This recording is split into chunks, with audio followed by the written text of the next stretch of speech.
Hay varias. Son varias y son muy personales y Mm. seguramente provocarán enojos. Pero no me importa. A estas alturas del partido, ay, mira mi Ya. vida. Una es lo que es, punto. A ver, digamos que lo que más me marcó fue tercer año, Ujú. porque me sentía muy agredido, muy, muy agredido. Todo el tiempo era el ñoño, el no sé qué. Lo que muchos no sabían es que mi situación económica era muy precaria, muy, muy precaria. Y que a mí me daba mucha vergüenza admitir mi situación. Entonces yo lo que hacía, por ejemplo, no podía sacar copias, no siempre. Todos los trabajos que entregábamos tenía que hacerlos en las computadoras del CUT, porque si no, no podía estar pagando Café Internet. cafés de internet, no podía. Era una cosa horrible, porque además también tenía mucha hambre. Y yo aplicaba la de, ay, ¿qué es eso? ¿Me das? O, ay, ¿qué es eso? ¿Sabe rico? Y entonces me daban, ¿no? Y O una estar vez, tomando agua todo el día. oh, sí, o de bañarme todo el tiempo allá, porque Ujú. era horrible, porque el primer año yo viví en Estado de México con una tía y yo me tenía que levantar como a las 4:30. ¿Cómo se llama tu compañera que siempre llegaba temprano? Estela, Estela. sí. Estela y yo siempre llegábamos ahí. Y luego podía estar lloviendo y estábamos los dos ahí. Porque era eso llegar súper tarde y no iba a permitirlo. Sí. Y de pronto, por ejemplo, no tenía dinero para comprar los boletos. O sea, tenía que hacer toda una serie de cosas para sobrevivir el CUT. Y en tercer año particularmente, bueno, lo que pasa es que pasaron muchas cosas en tercer año. Yo estaba en una puesta en escena, no diré nombres, pero estaba en una puesta en escena que ya teníamos un chingo ensayando y ensayando y ensayando. Y yo ya no veía ni pies ni cabeza, o sea, de esas veces que te empieza a llegar toda la inseguridad del mundo. Y entonces hablé con el director y le pedí, oye, quiero saber cómo está eso, porque yo ya me siento perdido. O sea, estoy muy perdido y no sé qué hacer. Y me contesta, claro, él estaba un año más arriba que yo. Claro, ¿qué se puede esperar si no eres profesional? Ok. Y a mí me lastimó tanto, tanto, que salió la peor parte de mí, que fue el ego. Yo creo que por un lado eso me marcó muchísimo porque eso marcó el inicio de mi deseo como director, que nunca lo había explorado antes, porque dije, no quiero volver a vivir esto, no quiero volver, porque el teatro es un espacio muy sensible. Trabajas evidentemente contigo mismo, con tu propia naturaleza. Y ese comentario me lastimó tanto porque era como, tú no sabes quién soy. Tú asumes que porque estoy un año abajo que tú, no tengo una preparación profesional. Y tampoco quería llegar a este rollo de la ópera de los 3 centavos ganó premios. Y ese tipo Mm. de pendejadas, Sí. porque en realidad, pero empecé a actuar muy a la defensiva en ese montaje. Muy, muy a la defensiva. Y luego aparte, en tercer año, mis compañeros me daban tunda porque eres el ñoño, eres el ñoño, eres el ñoño. Y era como, no, o sea, tengo simplemente claro que quiero estudiar. ¿Y por qué quiero estudiar? Ujú. Porque cuando yo llegué al CUT, yo decía, tengo tantos talleres, pero no puedo hilarlos. Me falta algo, un proceso pedagógico que me ayude a hilar todo lo de, todos los cursos que he vivido. Y Eso me marcó mucho. Ujú. Y luego la segunda cosa que me marcó fue el trabajo con Lorena Massa, con Roberto Zucco, Sí, porque en su momento fue un trabajo tan dedicado, tan delicado, que me sentía muy protegido. Y descubrí que el teatro se podía llegar de otra manera, nos llenó de referentes, eh, que yo decía, sí, sí, sí. Esas dos partes son fundacionales en mi formación. ok, Una, porque gestó mi deseo como director, porque además, más allá de solamente ser actor, soy un ente de teatro. exacto. ¿Cómo fue esa, ese encuentro con estar mucho tiempo en un solo lugar, con la misma gente, ocupado con la cabeza con muchas cosas y de repente salir de ahí para enfrentarte a la vida laboral?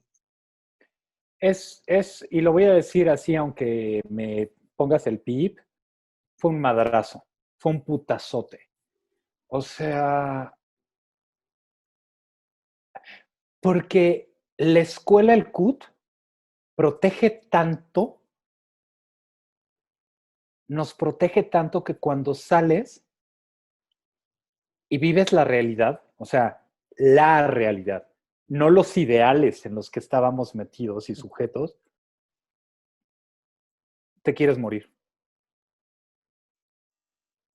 O sea, porque además yo salí del CUT con un problema neuronal muy feo.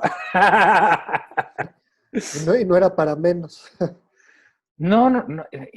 Imagínate, en mi develación de placa me da un soponcio en la cabeza y meses después me enteré que tenía un problema neurológico degenerativo. Uy, Entonces, obvio, no es culpa del CUT, ¿eh? O sea, son muchos ujú. factores Sí, sí, sí, que sí. dieron esto. Pero estaba en una situación de salud fea. No tenía trabajo. Ya estaba bastante talegón. Ya tenía sus buenos 30 años. Entonces, mi hermana me dijo, porque me apoyó la última rachita, porque yo ya no tenía dónde vivir. Entonces me dijo, pues vente para acá. Pero en cuanto termines la carrera, pagas la renta. Y yo así de... Porque no tenía dinero. Y entonces me sentía muy perdido, no sabía qué hacer. Sabía perfectamente desde que entré al CUT que yo tenía que regresar a Europa sí o sí. Y entonces, pero el madrazo de la realidad me hizo llegar por necesidad a una horripilencia. Ay, ojalá que quienes vean esto no se enojen conmigo. Pero vaya, me metí al círculo comercial a ¿cómo se llama? Una comedia musical, un musical nuevo, que es basado en Los 101 Dálmatas, en donde Rosita Pelayo era Cruella de Vil, pero no se llamaba Cruella de Vil, era como Ujú. Crula de Cruela Evil, de Vial. una cosa así. Sí, Ya sabes, porque pagar derechos cuesta. sí. Pero pues era un musical que para niños que duraba 3 horas. Ok. Entonces lo que sucedió es que dimos la primera función y se canceló toda la gira. Fuimos a Querétaro y había 15 personas, cuando habían rentado un espacio para 1,000 personas. Entonces yo de pronto no veía y no veía y no veía y hacía trabajos por aquí, pequeños trabajos por allá, pero no daban dinero. Y de pronto me llama el CUT, Anabel, que en ese momento era Ujú. la secretaria académica, para decir que sí estaba interesado en ser asistente de dirección. Claro que sí. Y yo dije, sí, pues ese es mi mole. Ujú. Y ahí conocí a Alberto Villarreal. Sí. Y a partir No de sé si... ahí, sí, yo Ujú. estaba, bueno, no, no es cierto. Yo iba a estar ahí en la iluminación, pero al final de cuentas no. Pero estuve muy No. pegado al proceso de desierto sobre escenografía lunar. Ajá, así es. Ujú. Y entonces, pues que ahí me tienes, ¿no? Y ahí me tienes diciendo, porque además faltaba que él me dijera sí, ¿no? Entonces yo le dije, oye, pues yo quiero, yo quiero, a mí me interesa la dirección, yo ya había hecho un sitio para bien morir, ¿te Mm. acuerdas? Que antes no era el FITU, ¿cómo se llamaba? Ay, no me acuerdo. Pero no era FITU, No, porque no era internacional. Era, no me acuerdo de las siglas, pero era distinto. Sí. sí, era distinto. Bueno, Ujú. pues ahí participé, gané un premio por mi reata, no es albur, pero yo estaba muy interesado en la dirección y yo decía, pues mira, soy una papa. Entonces yo le dije, quiero aprender de ti. Y me dice, ¿quieres aprender? Órale, va. Te quiero con un cronómetro y con una cinta métrica, un flexómetro. Sí. Y yo, pues mira, ahí voy. Y de él aprendí, porque también fue muy importante en mi carrera, de él aprendí el lenguaje contemporáneo. Y finalmente como creador está abriendo la escena. Ujú. O sea, es decir, no voy a decir el término que no queremos usar y que no lo voy a usar, pero introduce a estéticas contemporáneas. O Ujú. sea, lo que tiene Alberto es que realmente empieza a decir, ¿de qué otra manera podemos hacer teatro? Y está encontrando sus propios lenguajes, lo cual me parece muy interesante. Sí, Amén de los gustos. Pero una cosa es gusto y otra cosa exactamente. es otra cosa. Pero sí, sí, sí, sí, o sea, trabajé con Desierto y fue grato porque todavía me acuerdo de un gesto que él tuvo que me pareció increíble, porque llegó a la Universidad Veracruzana a una función y había una plática. Y entonces dijo algo que me conmovió mucho. Dice, esta obra, el 75% es de Atanasio, porque ha estado y dando y dando y dando, porque yo trabajé como estúpido. Y fue algo que le agradecí profundamente, muy profundamente, por darme mi lugar, Sí. ¿sabes? Porque pocas personas te dan el lugar. Y cuando alguien te lo da, dices mil gracias, mil gracias. Y eso es algo que siempre he llevado muy, muy presente. Y, y ahí estaba yo, porque, lo que pasa es que para lo de Europa, es que allá voy. Ujú. Tengo varias cosas que tengo que decir. Una, yo estaba en tercer año y yo, como te dije, yo tenía claro, porque ahí voy yo. En segundo año hicimos las tres fulanas, las tres hermanas de Chejo. Sí. Y yo era Irina, porque todo el tiempo a mis compañeros les decía, yo voy a ir a Europa, a Francia específicamente a estudiar. Yo voy a ir a Francia a estudiar y yo muy seguro y la chingada. Y de pronto, cuando hice esa obra, me pegó un madrazo. Yo no hacía Irina, evidentemente, porque pues era Ujú. realismo, pero hubiera hecho una Irina fabulosa. Pero yo me sentía muy identificado con Irina, pero decía, no quiero ser ella.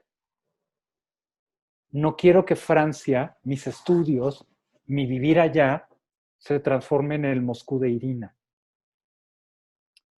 Mi lengua materna no es el español, es el francés. Historia larga.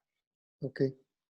No, o sea, ni mi papá ni mi mamá es francés, ni francesa, ni nada, pero es una historia muy larga. Pero la cosa es que yo era ágrafo. Es decir, que yo lo sabía hablar, lo sabía comprender, lo sabía leer, pero no lo sabía escribir. Entonces, pues que en tercer año y con Emma decidí meterme al CELE. Sí. Y entonces todos los días iba al CELE. Entonces el primer semestre pasé, el segundo semestre me era ya imposible. A mitad de semestre llegué con la maestra de francés y le dije, lo siento mucho. lo siento mucho, no puedo continuar. Y entonces me dijo, no te voy a permitir eso. Es que no tengo tiempo. ¿Qué día tienes tiempo? Pues el viernes. ¿A qué hora? Pues a las 5. Voy al CUT. Wow. A las 5, todos los viernes, esa maestra iba, me daba clases y hice el examen. Entonces, ya en cuarto año empecé también con alemán, o sea, empecé como muchas cositas, ¿no? Porque workahólico. Sí. Pero porque sabía perfectamente que mi tirada era Francia. Entonces, cuando yo recibí mi diploma del CUT, mi regalo que me di a mí mismo fue pagarme el certificado del DEF, el examen. Y lo hice. Porque Mario, cuando yo estaba en mi segunda puesta en escena, me dice, mira esta convocatoria, tú que eres mucho del francés y eso, quizá te interesa. Y ahí me tienes, armo mi carpeta y la fregada. Y entonces me doy cuenta que me piden mi diploma. Entonces yo me comunico con André Elbo, que era el coordinador del programa de Erasmus Mundus, y le digo, pues es que el diploma lo tendría en 6 meses. Y me dice, tenga el diploma y aplique el siguiente año.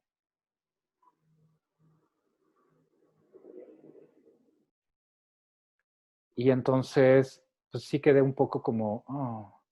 Pero ya estando con Alberto Villarreal, ya en una situación mucho más cómoda, eh, mando mi aplicación.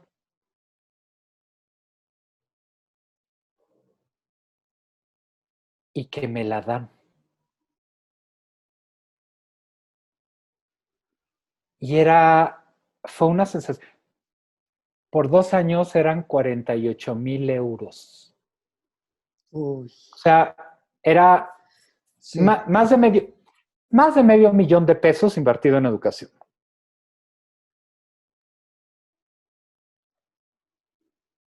Y yo decía, pero ¿cómo? ¿Yo? O sea, como en certamen así de Miss Universo, así de tal cual. De hecho, yo pensé que iba a llorar cuando vi el mail Ujú. y no lloré, yo estaba así, En shock. en shock. Y entonces hice todo para irme a Europa, cerré todo, todos mis ciclos, y yo dije, va, porque, porque para mí, por una cuestión personal, necesitaba vivir en Europa, Ujú. pero por otra cosa profesional, yo quería formarme académicamente, ¿no? Había algo que me llamaba, no sé, intuición que le dicen. Porque yo sentía en ese momento que era un tarado, ¿eh? O sea, cuando yo apliqué, yo dije, ¿por qué me lo dieron? Me sentía el más imbécil del planeta. O sea, de verdad, Sí. yo no confiaba en mí. Y es muy raro porque luego ahora la gente dice, ah, nah, pero no, o sea, realmente no, o sea, yo no daba ni 3 cacahuates por mí. Bueno, un sopito blandito. Pero fue, pero ya tenía todo, tenía el certificado, tenía todo, porque todo lo había ido construyendo poco a poquito. Y finalmente me voy a Europa. Y cuando yo iba a entregar la aplicación, porque yo me iba para París, París 8. O sea, mi primera aplicación era París 8. Y de pronto yo iba a ponerle el tache a París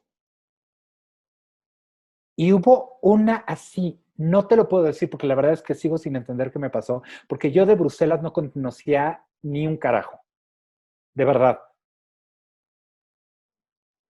Y de pronto tacho Bruselas, porque eran 4 universidades, porque Ajá. en el origen yo por eso me metí a estudiar alemán. Estaba Frankfurt, estaba Paris 8 estaba Nice Antipolis y estaba la Université Libre de Bruselas, que era en Bruselas.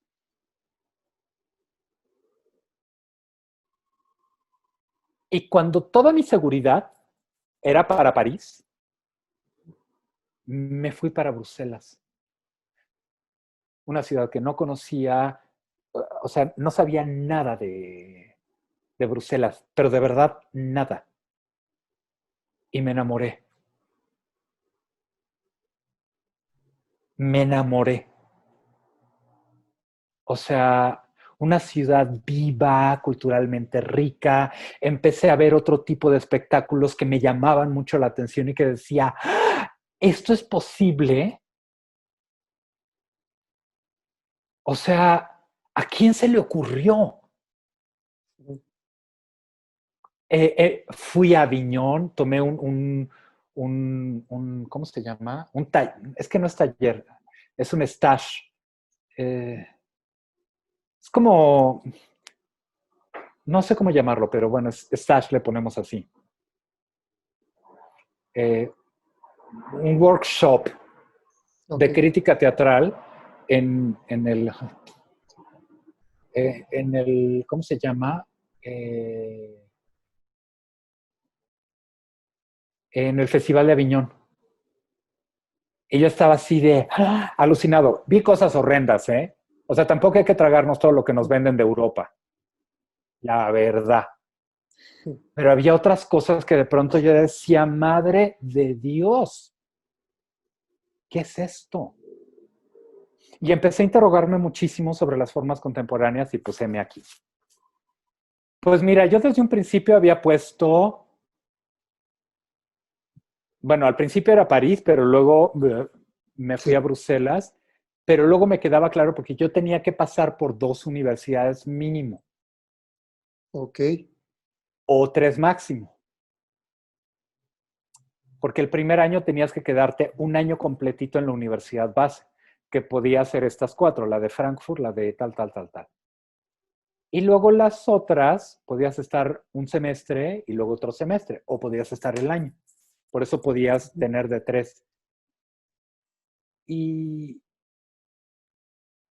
pues revisé la currícula de los cursos que daban y la verdad es que Niza me gustaba mucho. Entonces, desde un principio puse, ya tomada la decisión, Bruselas, Niza, Sevilla. Ok. Y en Bruselas, pues yo viví, hice teatro, dirigí, me Wow. invitaron a una compañía. Yo estuve así de loco con mis compañeras de, montamos justamente La Edad de la Ciruela, L'Âge de la Prune, una adaptación que le hice y traducción mía. Ok. Y la presenté con La Edad de la Ciruela, nos fuimos a Marruecos, a Tánger, a un festival internacional, ganamos 2 premios, de hecho. Nos presentamos en Sevilla, nos presentamos en París. O sea, era una cosa así alucinante. ¿Y no se te presentaron las condiciones para quedarte allá al terminar la escuela? Pues sí, no, no quería tampoco. Ok. O sea, Mira, yo puedo ser, las condiciones estaban, pero tú decidiste no tomarlas. ¿sabes? Siempre he pensado que hay que devolverle algo. Y soy mexicano. Y había algo que me llamaba para regresar a México. Veme, ahora soy pedagogo, o sea, soy maestro. Sí. Hay algo, no te puedo decir con claridad qué o cómo lo fui tomándolo, pero las decisiones, pero yo no quería quedarme en un McDonald's allá trabajando. Exacto. O sea, para mí es el teatro. A diferencia de otras personas que cada quien es válido, que tomen las decisiones que quieran, pues. O sea, no podemos juzgar a los demás por las decisiones que hayan tomado o que no hayan tomado. Pero yo si no hago teatro me muero. O sea, si yo no hago teatro, si yo no tengo al teatro a mi lado, no, no puedo. No puedo. En todas las modalidades que quieras, ¿eh? Investigación, traducción, pedagogía, creación escénica, dirección, actor, lo que quieras, pero el teatro. Y dentro de estos 2 años maravillosos que te pasaste allá, 3 años, me quedé un año 3 años, extra. ok, ya fuera, ya habías terminado. ¿En qué era tu maestría? Era, Se llama Études en espectacle vivant.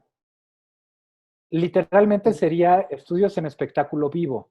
ajá, Ah, pero son ok, artes escénicas. sí, Lo que, terminaste, dime, perdón. lo que pasa es que en España lo traducen literal. O sea, el Sí, máster que tienen en España es de espectáculo vivo, pero en Francia tienen esta noción que spectacle vivant son todos estos espectáculos escénicos en donde el espectador convive en tiempo y espacio.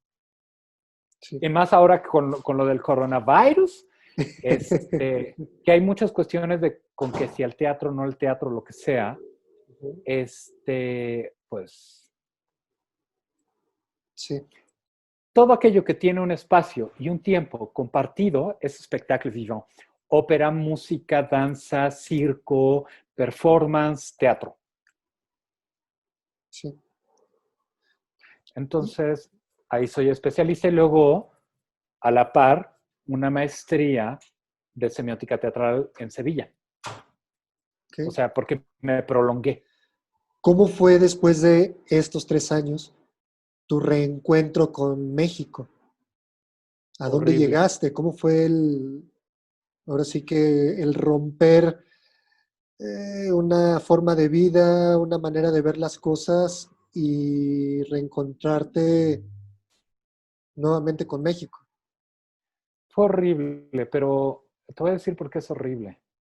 Porque te das cuenta en las verdaderas condiciones en las que vivimos. Es horrible, porque no es una cuestión de que sea mejor allá o que sea, o sea, no.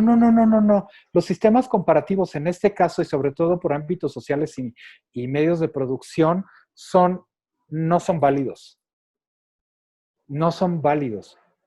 No me puedo comparar con el teatro en Alemania, con todo el postdrama que han generado, con toda la corriente del Regie-Theater, todo el dramaturgismo que han creado, cuando los sistemas de producción en México son paupérrimos.